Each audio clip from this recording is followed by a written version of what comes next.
What's up and welcome back to the show. I'm going to go ahead and address something. Yes, I am a Cowboys fan, and yes, there may be something wrong with me. Please just get over it. We can all move forward together, be happy and joyful, right? We're going to talk about pricing and how it protects your profit margin. We've talked about this. It's an oversimplification of profit margin, but the rule of thirds gives you an idea of where to start with your pricing. If you're new to the business or if you're 5 years in and you feel like your pricing is off, you have to evaluate things. So the easier thing to do is if you're 5 years in and you feel like you're off on your pricing is go back and look at everything that you've done. Go back and look, what are all your expenses? If you're not tracking it, you have to start tracking it. And if you haven't been tracking it, you have a good idea of what everything costs you. So just spend a day, go back through everything and figure out what all your costs are and then what you want your profit margin to be. Is a 25% profit margin good for you? Is 20% good enough? You want 30%? You want 35%? You want 40%? And do you have, if you're trying to, and know that if you're trying to increase your profit margin, your quality of service, communication, customer appreciation, all those things have to be high level as well, because if you're increasing profit margin, what else are you increasing? Your price. Everybody in the industry charges by the linear foot. If they don't, they should be. It's an easy way to come up with how much a job should cost. There are other outliers that you should consider outside of your price per foot. Okay, let's say your price per foot is $5 a linear foot. Okay,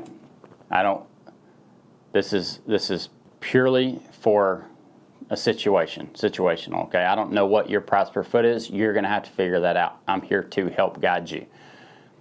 Let's say your price per foot is $5, and you come across a house. You're going to bid a house, and it's super steep. And you look at the job. You got to know when you look at a job how hard it's going to be. If it's just really steep and they want to go up on the ridge lines and stuff, it's going to take you longer to do that job versus 8-12 roof. I'm talking about like 12-12 to me, 14-12, 16-12s. Those are super steep. You have an element of risk that you have to consider and you need to get paid for on something that is going to possibly put you in danger or just walk away. Listen, that's okay. Walk away if you do not feel comfortable on that roof. It's not all about comfort. You're going to have moments where your butthole's puckered a little bit, okay? But if you can't do it safely and you don't have the right tools to do it safely, walk away. It's way more important that you go home to your family than if you get, and that job may be $2,000, okay? Separate the money from the decision. Can I do this job safely? You have to ask yourself that. If you feel like you can, there needs to be an adjustment of your price. Charge your regular price of $5 a foot plus an extra $1 a foot or so, or $1.50 a foot for the risk factor that's involved. Let's get back into protecting your profits with your pricing. If you think about it in the rule of thirds, start with your material prices because that's the easiest to quantify.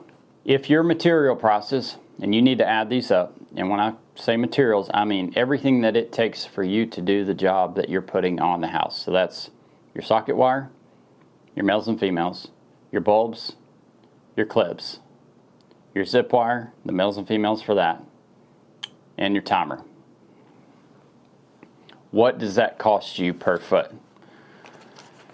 Say that costs you $1.50 per foot. Well, the rule of thirds says that if that's a third of your cost, you have materials as a third, labor as a third, and profit as a third, then your total cost would be $4.50 a foot to install. Now that may not be your cost. You also have to think about in the labor side of that. Okay, it's not, to me, it's not just the labor that it takes to install that house. If we're really thinking about true profit margin, it's what's left at the end. That what do you have left over as profit? So I like to include my, what would you call them, static cost or sunk cost in the labor. Okay, so let's take example, a 200-foot job. grab a pen and paper if you need to break this down. I'm gonna roll through it. Let's say our cost for materials are $1.50. That's materials. Okay, you have that. Put a line and $1.50. And then labor, you have $1.50. And then I tell you what, let's back this up. I'm gonna make numbers that are easier for me to calculate. So let's say our costs are $2. Our labor is $2, and we want our profit to be $2. Let's say we're doing an average install is gonna be about 200 linear feet, right? So what are my materials on that? 200 times 2 is 400. Labor, 200 times 2 is 400. Is my labor going to be that? Well, we're going to get to it. And then profit, 200 times 2 is 400. So materials, yes, your materials are going to be $400 or less. They should be less than that. Your labor, $400. If you're experienced and you have two guys putting up a new job, this is new, a new job, first time job, that is 200 feet, two guys should be able to do that. And I mean, it all depends on the level of experience that you have and how many houses you've done before, but let's just say 3 hours, okay? That's a good number to work off of. Let's say we're paying them $30 an hour. Say we're paying one guy 30 and one guy 20. So 30 times 3 is 90, and 20 times 3 is 60, so you're at 150. But let's include our sunk costs in there. How much gas did it take to get there? An allocation for vehicle maintenance or trailer maintenance or whatever that you have. You can have a percentage allocation for each job if you want to. Figure that out, make a little Excel sheet. Your technology. Are you running Jobber or another system? How much does that cost?